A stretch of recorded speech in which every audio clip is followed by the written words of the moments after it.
감사드립니다.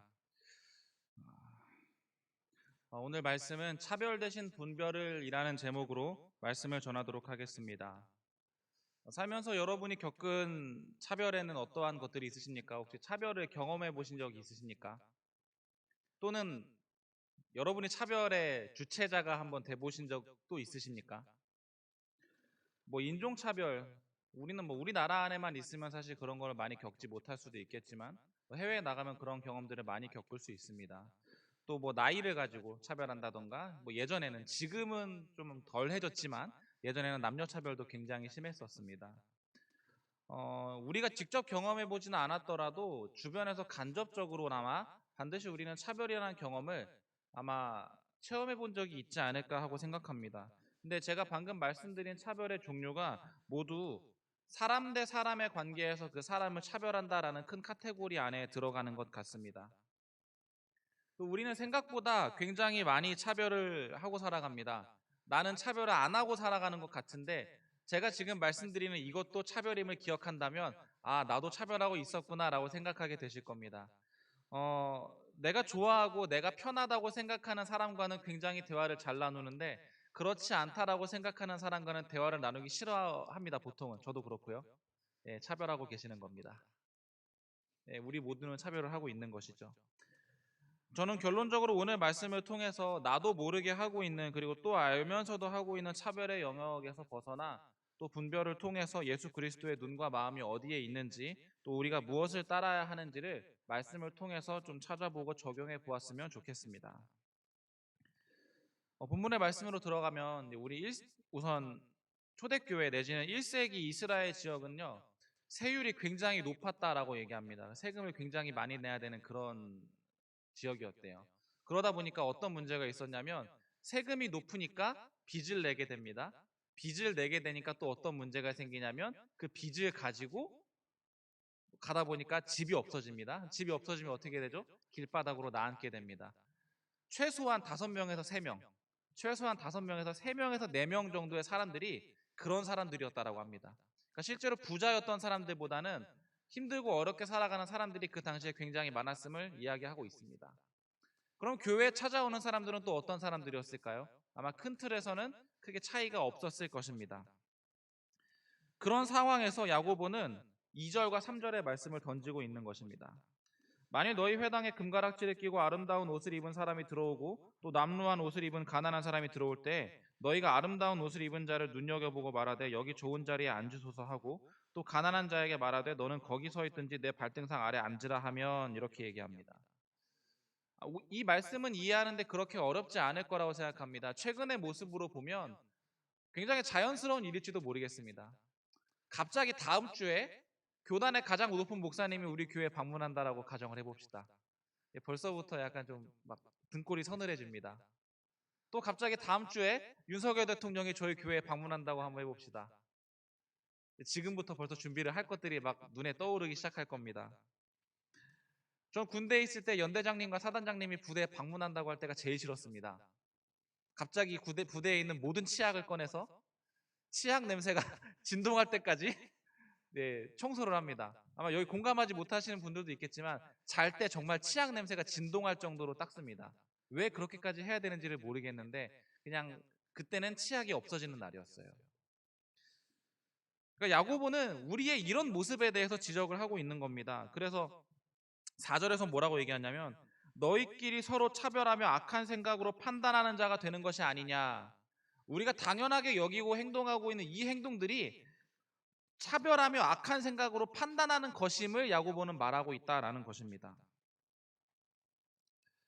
이것에 대한 근거가, 제가 2절 3절 읽었고 4절을 읽었는데 어디를 건너뛰었습니까? 1절을 건너뛰었습니다. 근거가 1절에 나와요. 내 형제들아, 영광의 주 곧 우리 주 예수 그리스도에 대한 믿음을 너희가 가졌으니 사람을 차별하여 대하지 말라. 근거가 되게 명확합니다. 예수 그리스도를 우리는 믿고 있기 때문에 차별하지 말라라고 이야기하는 겁니다. 우리의 삶 가운데 나타나는 차별이 예수님을 믿으니까 차별하면 안 돼 라는 굉장히 단순한 명제로 나타나고 있다는 것입니다. 예수님은 오히려 역차별을 하셨습니다. 부자에게 가시기보다는 가난한 자에게 가셨습니다. 건강한 자에게 가시기보다는 약한 자에게 가셨습니다. 그럼 우리가 그렇게 하지는 못할 망정 또 우리의 생각으로 판단하고 차별하지 않아야 함을 오늘 본문은 이야기하고 있는 것입니다. 판단하지 말라, 뭐 차별하지 말라라는 생각은 조금 이 말은 단어를 조금만 바꿔보면 쉽습니다. 판단하면 안 돼, 차별하면 안 돼. 보통 우리는 부정적인 언어를 쓰면 좀 받아들이기가 힘듭니다. 그럼 어떻게 해야 되는 걸까요? 예수님의 생각으로 생각하라는 겁니다. 그러면 이 시간에 한번 생각을 해봅시다. 그러면은 내가 생각했을 때 나는 이 사람이랑은 조금 말 섞기가 힘들다. 이분은 내가 좀 불편하다. 교회가 아니었으면 좋겠습니다. 다른 공간에서. 그런 분들이 계시다면 한번 떠올려 보시겠습니까? 그런 분들이 계시다면 이렇게 질문해 봅시다. 그럼 하나님도 그 사람을 불편해 하실까? 라고 질문을 던져 보셨으면 좋겠습니다. 그럼 그렇게 질문하셨을 때 하나님도 그보다 그 사람을 불편해 할 것 같아. 라고 대답하실 분은 아마 없으실 겁니다. 그러니까 우리는 차별하지 말고 분별해야 합니다. 판단하지 말아야 합니다. 라는 말을 할 때 더 우선적으로 생각해야 될 것은 하나님의 눈으로 바라볼 수 있는 습관과 시선이 저와 여러분에게 있어야 한다는 것입니다. 예수님을 닮아야 한다고 그리고 예수님을 따르겠다고 우리는 매일매일 말합니다. 그러면 예수님을 닮고 따라야 한다는 우리는 예수님을 믿는 믿음 안에 있기 때문에 그 차별하는 행위를 하기보다는 예수님을 따르는 그리고 예수님과 동일한 눈과 마음을 가질 수 있는 저와 여러분이 되셔야 하겠습니다. 그래서 예수님을 따르는 저와 여러분이 되셨으면 좋겠습니다. 저는 여기 제가 올라오고 나서 더 많이 느끼는 건데 사실 그전에는 사실 잘 몰랐어요. 그냥 그렇겠거니 정도로 생각했는데 제가 여기 올라와서 느끼는 거는 진짜 우리 교회 성도님들께 너무 감사하다라는 생각을 했어요. 그 감사의 이유에 대해서 한번 얘기를 드릴게요. 저는 어딜 가나 좀 기대를 받습니다. 그러니까 교회와 관련된 집단으로 가면은 저는 목사니까 기대를 받습니다. 또 사회로 나가면 저는 선생님이니까 기대를 받아요. 그러니까 좋게 말아서 기대를 받는다라는 거지 무슨 일을 해도 제가 크게 뭐 잘못을 하지만 않으면 보통은 대우받습니다. 목사님이고 선생님이니까. 또 학교에서는 모든 선생님들이 청년들이고 집사님인데 저는 선생님이면서 목사님이니까 별로 저한테 뭐라고 하지 못합니다. 제가 무슨 짓을 하더라도. 제가 그걸 악용하면 참 좋을 텐데 제가 너무 착해서 악용하지 못합니다. 그런 걸. 근데 제 그런 마음들이 있을 때 우리 성도님들은 저를 바라보실 때 그런 기대를 받는다라는 걸 조금만 바꿔서 얘기해 보면은 목사라면 당연히 이래야 돼라는 게 있을 수 있어요. 선생님이라면 당연히 이래야 돼라는 게 있을 수 있습니다. 그런데 우리 성도님들 여기 앉아 계신 분들은 저를 바라보면서 김광호 목사가 왜 저러냐라고 하시기보다 그냥 저의 연약함과 부족함까지도 그렇구나 하고 수용해 주시더라고요. 그게 되게 감사했어요. 그래서 그런 부분들을 보면서 목사는 저래야지보다 사랑의 눈으로 바라보시는 눈을 볼 때 그게 감사함을 느꼈거든요. 근데 질문을 드려볼게요. 그 눈을 다른 분들에게도 그렇게 하고 계십니까? 저에게 굉장히 너그러우세요. 여기 계신 분들. 너무 좋아요. 그래서. 근데 다른 분들에게도 그래 주고 계십니까? 그렇게 하셨으면 좋겠어요. 제가 목사니까 대우를 받는 게 아니라 저는 목사가 아니어도 다른 곳에서 충분히 대우받을 수 있고 그리고 저는 대우받는 게 당연하다고 생각하지도 않습니다. 그러면 저에게 주시는 이 따뜻한 눈빛과 이 사랑을 양옆에 계신 분들, 앞뒤에 계신 분들, 그리고 아까 말씀드렸던 내가 조금 불편하다고 여길 수 있는 분들에게도 그 시선을 한번 내리쬐 주시기를 부탁드립니다. 적용을 목사님에게, 전도사님에게 그런 눈을 해주시기보다 새로운 성도님이 오셨을 때 그분에게만 또 과한 관심을 가져주시기보다 일주일에 한 번씩 매일매일 사무적으로 만나는 그런 분들에게도 그런 눈을 주셨으면 좋겠어요. 그러면 교회가 더욱더 하나 될 수 있을 것이고 그러면 교회가 주인의 마에서 더욱더 건강해질 겁니다. 특별하게 생각하는 분보다 아주 일상적이고 평범하게 만나실 수 있는 분들에게 그렇게 죽게 하듯 하실 수 있어야 합니다. 이게 포인트입니다. 저에게 하듯 하는 게 아니라 그런 분들에게 죽게 하듯 해야 됩니다. 가장 소중한 분인 겁니다. 그분들이. 그래서 그렇게 해주실 수 있는 저와 여러분들이 되시기를 주님의 이름으로 축원합니다. 그 5절에서 7절에서는 그 사람을 차별하면 안 되는 이유에 대해서 조금 더 세부적으로 말합니다. 5절 6절에 보니까 내 사랑하는 형제들아 들을지어다 하나님이 세상에서 가난한 자를 택하사 믿음에 부요하게 하시고 또 자기를 사랑하는 자들에게 약속하신 나라를 상속으로 받게 하지 아니하셨느냐. 너희는 도리어 가난한 자를 없인 여겨도다 부자는 너희를 억압하며 법정으로 끌고 가지 아니하느냐 이렇게 얘기해요. 그 하나님의 사랑은 높은 곳에서 낮은 곳으로 향한다는 특징이 있습니다. 낮은 곳에서 높은 곳을 향하는 게 아니라 높은 곳에서 낮은 곳으로 향해요. 이 근거에 대한 말씀들은 성경의 여러 부분에서 나타나지만 신명기 24장에서는 고아, 과부 그리고 객들을 억울하게 하지 말고 그들을 좀 챙겨야 되고 긍휼한 마음을 가져야 된다라는 내용이 신명기 24장에 나타납니다. 그러니까 이 고아와 과부와 객들은요 사회에서 법으로 보장을 받을 수 없는 사람들이었어요. 그러니까 가장 어려운 상황에서도 의지하고 기댈 곳이 없는 사람들입니다. 그들을 불편하고 어렵게 하지 말라라고 신명기 24장이 말해요.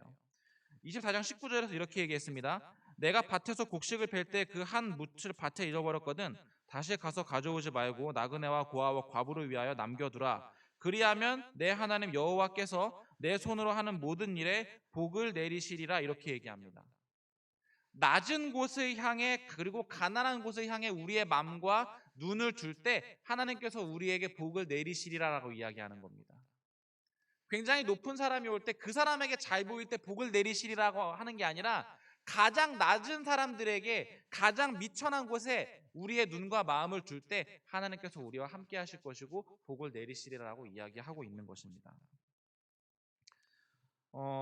저와 여러분은 죄로 인해 죽을 자들이었습니다. 근데 이 말씀을 보니까 그럼에도 불구하고 하나님께서는 우리에게 예수 그리스도를 보내주심으로 인하여서 하나님의 나라를 상속으로 받게 하셨습니다. 그럼 우리는 아무것도 없는 사람들인데 하나님 나라의 상속자가 된 겁니다. 아무것도 없는 우리가 그 은혜를 거저받게 되었습니다. 그런데 그런 상태에서 가난하고 어려운 사람들을 볼 때 우리는 그들을 차별하고 있다라고 오늘 본문이 얘기하고 있는 겁니다. 마치 개구리가 올챙이였던 적을 생각하지 못하는 것과 비슷한 것 같습니다. 근데 저는 이 말씀을 볼 때 우리가 차별하는 행동을 하거나 뭐 때로는 사람을 조금 판단하는 그 차별이라는 걸 빼더라도 누군가를 판단하는 행동들이 있을 때 그 행동이 하나님이 우리를 상속자로 불러주셨음을 거부하는 행동이다라고 인식이 됐어요. 우리의 삶 속에서 판단이 나타난다면 그것은 우리의 삶에 하나님의 은혜가 있었음을 인정하지 않는 것과 동일하다라는 겁니다. 여전히 내가 누군가를 판단하고 있고 차별하고 있다면 지금 내가 누리고 있는 모든 것이 주님의 은혜와 주님의 도움이 아니라 하나님 이거 다 내 힘으로 한 거잖아요. 하나님이 저에게 무엇을 해주셨습니까? 라는 태도와 동일하다라는 겁니다. 저는 여러분들이 우리의 모든 삶이 하나님의 은혜가 아니면 여기까지 오지 못했습니다 라고 인정하고 고백하시는 그런 삶임을 압니다. 그러면 우리의 삶 가운데 판단과 차별이 나타나지 않아야 하겠습니다. 판단과 차별은 하나님을 인정하지 않는 것이기 때문에 무서운 겁니다. 그냥 차별하면 안 돼, 사랑해야 돼, 차별은 나쁜 거야가 아니라 차별한다는 것은 하나님이 우리에게 주신 은혜를 인정하지 않는 것이기 때문에 무서운 것입니다. 여러분은 하나님께서 우리의 삶 가운데 풍성한 은혜를 주셨고 주고 계시고 주실 것이다라고 믿고 계십니까? 그러면 판단하지 않으셔야 합니다. 그래서 우리의 삶 가운데 그 판단과 차별이 나타날 때 주께서 슬퍼하시고 그리고 애통하신다라고 오늘 본문을 통해서 그렇게 해석할 수 있을 것 같습니다. 그 로마서 2장에 보면 하나님이 사람을 외모로 취하지 아니하신다라고 말씀하셨어요. 전 이 말씀을 보면서 굉장히 아까웠어요. 하나님이 만약에 외모로 취하셨다면 우리 다 좋은 곳으로 갈 수 있었을 텐데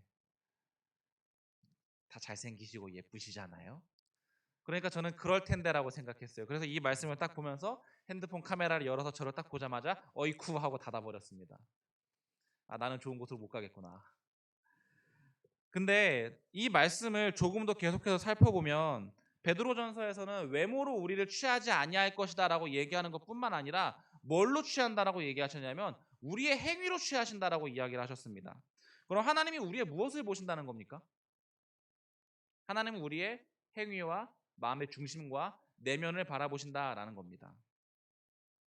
주께서 주시는 그 사랑이 또 여러 가지 또 성령께서 주시는 축복이 저와 여러분의 안에 있을 때 그것으로 인하여서 주께서 우리를 축복하시고 함께 하실 것이고 주께서 우리를 심판하실 것이다라고 오늘 본문이 이야기하고 있는 겁니다. 가끔 대학 동기들, 제 대학 동기들이나 대학원 동기들이라고 해봐야 거의 다 목사님들이거든요. 근데 그 친구들이랑 같이 만나서 이야기를 하다 보면은 이야기를 하는데 한 친구가 재밌는 얘기를 합니다. 우리 옆에 있는 부서 목사님이 되게 재밌는 분이 있어. 그분은 지금 다른 어떤 대학교로 출강하시는 분인데 남편은 대기업에 다니시고 아들은 이번에 의대를 갔대. 그래서 그게 굉장히 어깨에 힘이 들어가시는 분이야. 근데 되게 웃긴 게 뭔지 알아? 그 부서에 서울대 출신 선생님이 2명이 있는데 그분들한테는 찍소리도 못해. 이렇게 얘기하고 있는 겁니다. 저는 여기까지는 인정하고 싶어요. 교수님이 되신 거, 그리고 남편이 뭐 대기업에 다니는 거, 아들이 의대 간 거, 하나님께 감사할 일입니다. 근데 그게 자랑할 일입니까? 저는 감사할 일과 자랑할 일은 좀 달라요. 하나님을 자랑하는 건 괜찮아요. 근데 그게 나 이런 사람이니까 건들지 마. 내가 이렇게 키웠어. 이게 우리의 모습이 된다면 그게 굉장히 위험한 모습이다라는 겁니다. 거기서 그쳤으면 문제가 안 될 거예요. 근데 서울대 출신 2명한테는 아무 말도 못하는 게 웃긴 겁니다. 저는 이걸 보면서 되게 좀 끔찍했던 게 뭐냐면 교회 내에도 그런 가치관이 너무나 많겠구나. 하나님은 우리를 외모로 취하지 않으신다고 하셨는데 능력으로 취하지 않는다고 하셨는데 여전히 우리에게 그게 제일 좋은 가치관이 되고 있구나.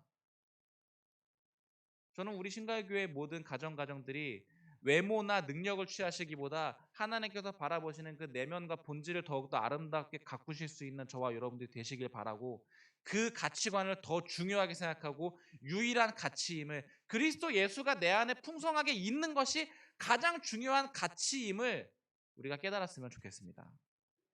그래서 그것만 보면 됩니다. 하나님 앞에서는 우리가 하나님을 자랑할 게 많은 거지 내가 나를 자랑할 게 아무것도 없습니다. 저 자랑 되게 많이 하거든요. 잘난 척도 되게 많이 합니다. 근데 항상 저는 저의 잘난 척이 하나님이 없으면 안 됐음을 너무 인정해요. 저 같은 게 어떻게 이럴 수 있었을까라고 생각하면 그냥 하나님이 아니면 설명이 안 됩니다. 여러분의 고백이 그러셨으면 좋겠어요. 하나님께 날마다 감사하고 우리의 자랑할 것은 그리스도 예수의 이름밖에 없습니다. 라고 고백하셨으면 좋겠어요. 그게 우리의 삶입니다. 그래서 우리 안에 예수 그리스도의 사랑이 있는지 예수 그리스도의 인격이 있는지 사실 그것만 바라보면 됩니다. 그러면은 사랑과 예수 그리스도의 생명이라는 게 좀 유형적입니까? 그게 눈에 보이는 건 아닙니다. 그럼 제가 여러분들에게 그리스도 예수의 생명이 있으셔야 됩니다. 예수님의 사랑이 있으셔야 됩니다. 라고 이야기해도 이 말씀이 굉장히 추상적으로 느껴지실 것 같아요. 그래서 저는 그 말씀을 보면서 조금 더 나아가기 위해서 12절과 13절 말씀을 좀 마지막으로 보려고 합니다. 너희는 자유의 율법대로 심판을 받을 자처럼 말도 하고 행하기도 하라. 아직까지는 좀 어렵습니다. 13절에 보니까 긍휼을 행하지 아니하는 자에게는 긍휼 없는 심판이 있으리라. 긍휼은 심판을 이기고 자랑하느니라. 이렇게 얘기합니다. 우리는 심판대에 서는데 그 심판을 이길 수 있는 한 가지를 오늘 본문이 얘기합니다. 그게 뭡니까? 긍휼입니다. 나에게 질문을 해봤습니다. 이 본문을 이야기하면서 광호야 너한테는 긍휼이 있냐? 제 스스로에게 물어봤어요. 근데 저 역시도 그렇더라고요. 나 누구한테는 긍휼이 있는데 누구한테는 긍휼이 없어. 제가 있는 학교는 기독교 대안학교다 보니까 일반 학교랑은 조금 다릅니다. 그러다 보니 대안학교의 특징 중에 하나가 조금 적응을 어려워하는 친구들이 좀 왕왕 학교에 와서 학교를 다니곤 합니다. 그래서 보통 한 반에 1명 정도씩은 그런 친구들이 있어요. 근데 이제 중1부터 고3까지 이제 모든 학년에 이제 쭉쭉쭉 있는데 제가 올해 중2 담임입니다. 무시무시한 중2의 담임인데 저희 반에는 그런 친구가 3명이 있어요. 중2인데 안 그래도 힘든데 그런 친구가 3명이 있습니다.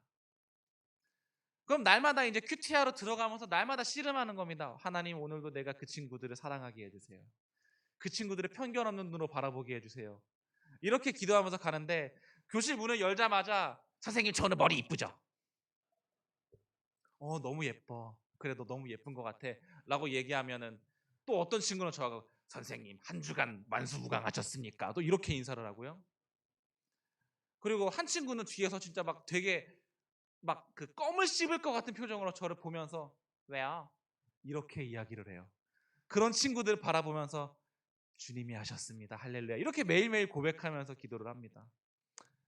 근데 그런 저에게 이 친구들을 바라보는 긍휼이 있는가라고 이야기하면은 그 긍휼의 농도가 사람마다 다르더라고요. 근데 또 뭐가 문제냐면 이 세 명에게 긍휼을 쏟다 보니까 다른 친구들에게 긍휼을 쏟는 게 어려워요. 얘네들은 10번을 잘못해도 괜찮아. 그럴 수 있어. 이 정도면 너 괜찮아. 잘한 거야. 근데 다른 친구들이 그런 거 하면 너까지 왜 그래? 이런 눈이 저에게 있더라는 겁니다. 여러분은 어떠십니까? 저는 이 긍휼의 눈이 저는 알아요. 이 모든 긍휼의 눈이 모두에게 동일해야 한다라는 걸. 그 어떤 동일이냐면 예수님이 주신 눈으로 동일해야 된다라는 거예요. 내가 할 수 있는 능력치 안에서 그냥 그거를 뭐 10등분, 20등분 하는 게 아니라 예수님이 주시는 걸 그대로 흘려보내면 모두에게 100%를 다 할 수 있습니다. 근데 그거를 내 힘으로 하려고 하니까 100%를 10등분하게 돼요. 그 긍휼을 흘려보내실 때 예수 그리스도의 사랑이 있으면 우리가 심판받지 않는 것도 당연한 거고 긍휼이 있을 때 우리가 그게 분별이 된다라고 오늘 본문이 얘기하는 겁니다. 우리는 날마다 분별하고 싶어 합니다. 하나님, 오른쪽으로 갈까요? 왼쪽으로 갈까요? 지금 내가 하고 있는 이 일은 옳은 것입니까? 하나님, 내가 어떻게 해야 됩니까? 그래서 그 응답을 듣고 움직이고 싶어 합니다. 저는 오늘 그 분별에 대해서 우리가 분별할 수 있는 그리고 분별을 하고 있는 사람임을 증명할 수 있는 하나의 실천을 오늘 말씀을 드리고 말씀을 마무리하려고 합니다. 긍휼을 실천해 보시길 바랍니다. 긍휼이라는 게 어떤 사람에게는 또 뭐 빨간 색깔로, 어떤 사람에게는 노란 색깔로, 어떤 사람에게는 파란 색깔로 또 크기도 모양도 다르게 나타나실 수 있을 겁니다. 분별하고 싶으시다면 그리고 판단하지 않고 싶으시다면 그리고 예수님의 뜻을 조금 더 알고 싶으시다면 긍휼을 내가 실천해야겠구나. 예수님을 닮은 긍휼을 나타내야겠구나 라고 그것을 실천해 보시기를 바랍니다. 내가 하기 쉬운 사람에게 긍휼을 실천하시기보다 날마다 이야기를 드리고 싶어요. 가장 어려운 사람에게, 가장 관계없는 사람에게 또는 가까이 있었지만 내가 따뜻하게 해보지 못했던 사람에게 그 긍휼을 실천해 보시길 바랍니다. 그것이 예수님의 사랑을 나타내는 길이고 우리가 주님 안에서 온전히 분별하는 자로 살아갈 수 있는 가장 좋은 방법입니다. 말씀을 정리하겠습니다. 저는 여러분에게 오늘 마치 율법학자처럼 판단은 나쁜 겁니다. 차별하지 마십시오. 라고 이야기하고 싶지 않습니다. 차별하지 않으시기보다 분별하셨으면 좋겠고 그 분별을 하기 위해서 우리의 삶 가운데 긍휼의 은혜가 나타나시길 바랍니다. 하나님께서 우리의 삶 가운데 충만하게 은혜를 베풀어 주고 계심을 인정하신다면 그 사랑을 나타내 주시기를 주님의 이름으로 축원합니다. 우리가 그렇게 하지 않는 것이 그런 행동이 나타나는 것이 주께서 우리에게 하신 은혜를 인정하지 않는 것과 동일하다고 말씀하시는 이 말씀을 보고 저는 그 말씀이 너무 무서웠어요. 여러분은 무엇이 가장 무서우십니까? 저는 하나님을 인정하지 않는 것도 무섭고요. 하나님의 때 하나님의 방법대로 제가 사용받지 못하는 것도 굉장히 두렵습니다. 저는 여러분들이 그 분별을 온전히 따라갈 수 있는 지혜가 있으시길 바랍니다. 고백이요. 내가 여유가 있어야 긍휼을 행하지라고 생각하시는 분들도 있으실지 모르겠어요. 근데 우리는 압니다. 여유가 있어도 긍휼을 베풀지 않는 사람은 하지 않습니다. 오히려 찢어지게 가난한 사람들이 더 긍휼을 베풉니다. 어떤 몰래카메라에서 이런 걸 해봤습니다. 노숙자에게 내가 너한테 이 바구니 안에 가득 담을 수 있도록 금액 제한 없이 뭐든지 줄 테니까 담고 싶은 거 다 담아봐라고 해서 한 바구니에 음식을 다 담았답니다. 그리고 나서 그 노숙자가 가장 먼저 했던 게 무엇인지 아십니까? 옆에 있는 동료 노숙자들에게 그 음식을 나눴던 겁니다. 긍휼은 우리가 여유 있을 때 생기는 게 아니라 지금 저와 여러분이 긍휼을 따르겠습니다라고 마음을 먹었을 때 그 즉시 긍휼을 실천할 수 있게 됩니다. 그 마음을 먹어보시길 바랍니다. 그게 우리의 삶 가운데 나타나시기를 주님의 이름으로 축원합니다. 이 시간 기도하겠습니다. 이 시간 기도하실 때 예수 그리스도를 닮은 그 긍휼이 우리 안에 있게 해달라고 오늘은 이 한 가지만 놓고 같이 기도하셨으면 좋겠어요. 그래서 그 긍휼이 내 안에 있고 예수님을 따라서 그 사랑을 은혜를 실천하는 내가 되게 해달라고 그 내용 가지고 같이 기도하시도록 하겠습니다. 기도하겠습니다. 아버지 감사합니다. 예수 그리스도를 닮은 섬김과 예수 그리스도를 닮은 긍휼이 우리 안에 있기를 원합니다. 하나님, 판단하지 않는 자가 되는 것보다, 차별하지 않는 자가 되는 것보다 예수님을 따르고 예수님을 닮는 자가 될 수 있도록 주여 함께하여 주시옵소서.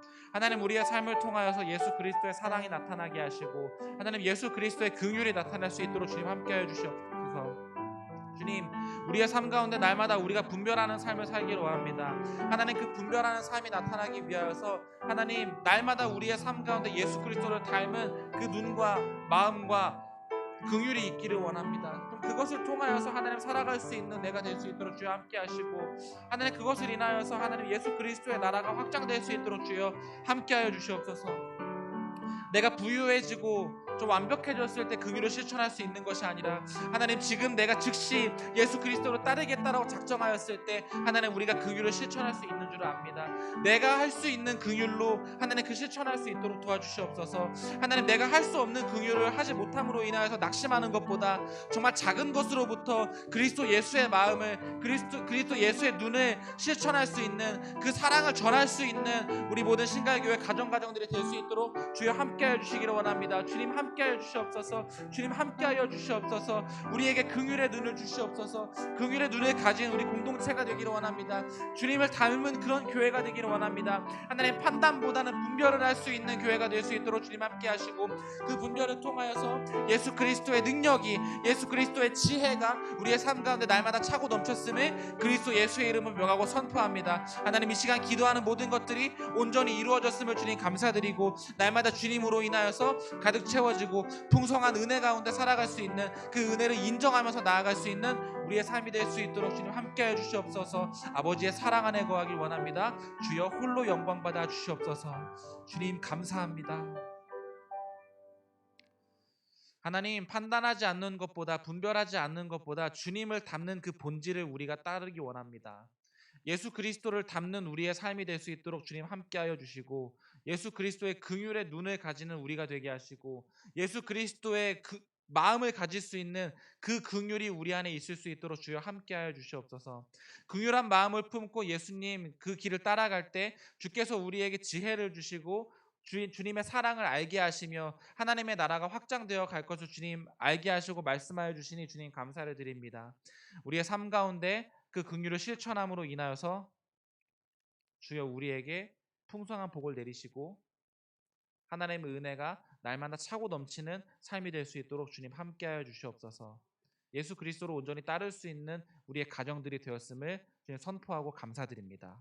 감사드리며 예수님의 이름으로 기도합니다. 아멘.